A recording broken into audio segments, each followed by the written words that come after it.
అమెరికాలో చిందరవందరగున్న మీ ఇంటికి handyman cleaning plumbing services కోసం కాంటాక్ట్ ఇన్స్టా సర్వీస్. యుఎస్ లో ఎక్కడైనా ఎప్పుడైనా for instant booking visit instaservice.com. America అధ్యక్షుడు డొనాల్డ్ ట్రంప్ వాణిజ్య యుద్ధాలపై ఆందోళనతో ఆ దేశ జాబ్ మార్కెట్ డీలా పడింది. మే నెలలో అమెరికాలోని ప్రైవేట్ కంపెనీలు, ప్రభుత్వ సంస్థలు, స్వచ్ఛంద సంస్థలు కేవలం 1,30,000 మందిని ఉద్యోగాల్లో భర్తీ చేసుకున్నాయి. ఏప్రిల్లో ఈ సంస్థలు అత్యధికంగా 1,77,000 మందిని ఉద్యోగాల్లోకి తీసుకున్నాయి. ట్రంప్ వైఖరి వల్ల అమెరికా ప్రభుత్వం విధానపరమైన నిర్ణయాల్లో అనిశ్చితి ఏర్పడింది. హార్వర్డ్ లాంటి ప్రఖ్యాత యూనివర్సిటీ నుంచి విదేశీ విద్యార్థుల బహిష్కరణ, అమెరికా ప్రభుత్వ ఉద్యోగాల ప్రక్షాళన వంటి వ్యవహారాలతో గందరగోళం నెలకొంది.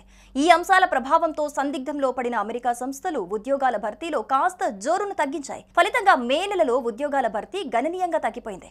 ఈ అంశాన్ని అద్దం పట్టే ఉద్యోగ భర్తీ గణాంకాలను తాజాగా శుక్రవారం రోజు అమెరికా కార్మిక శాఖ విడుదల చేసింది.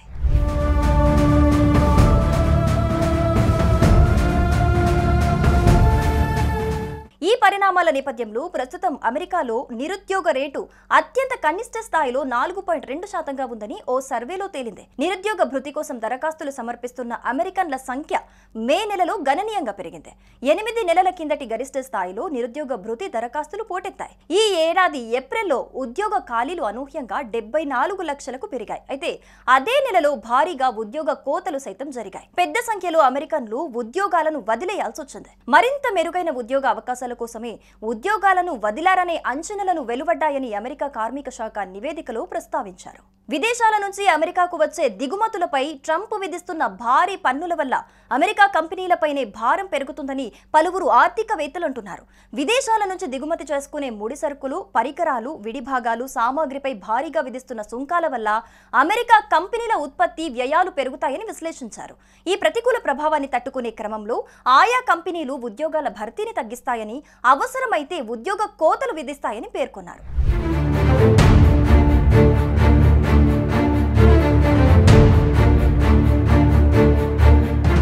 అమెరికా కంపెనీలు ఈ ఏడాదిలో ఇప్పటి వరకు ప్రతి నెల సగటున 1,44,000 మందిని ఉద్యోగాల్లోకి తీసుకున్నాయి. గతేడాది ప్రతి నెల సగటున 1,68,000 మందిని రిక్రూట్ చేసుకున్నారు. రెసిషన్ పై పోరాడేందుకు 2022-2023 సంవత్సరాల్లో అమెరికా ఫెడరల్ రిజర్వ్ వరుస పెట్టి బెంచ్ మార్క్ వడ్డీ రేట్లను దాదాపు 11 రెట్లు పెంచింది. దీంతో రుణాలపై వడ్డీ రేట్లు పెరిగాయి. ఈ ప్రభావంతో అమెరికా ఆర్థిక సంక్షోభంలోకి వెళ్తుందనే ఆందోళనలు వెలువడ్డాయి. అయితే అందరి అంచనాలను తలకిందులు చేస్తూ అమెరికా ఆర్థిక వ్యవస్థ స్థిరమైన వృద్ధి రేటుతో పురోగమించింది. ఆ సంక్లిష్ట పరిస్థితుల్లోనూ అమెరికా కంపెనీలు ఉద్యోగ నియామకాలను కొనసాగించాయి. కానీ అమెరికాలో ట్రంప్ రూల్స్ కారణంగా జాబ్ మార్కెట్ మాత్రం తీవ్రంగా దెబ్బతింటోందని ఆందోళన చెందుతున్నారు.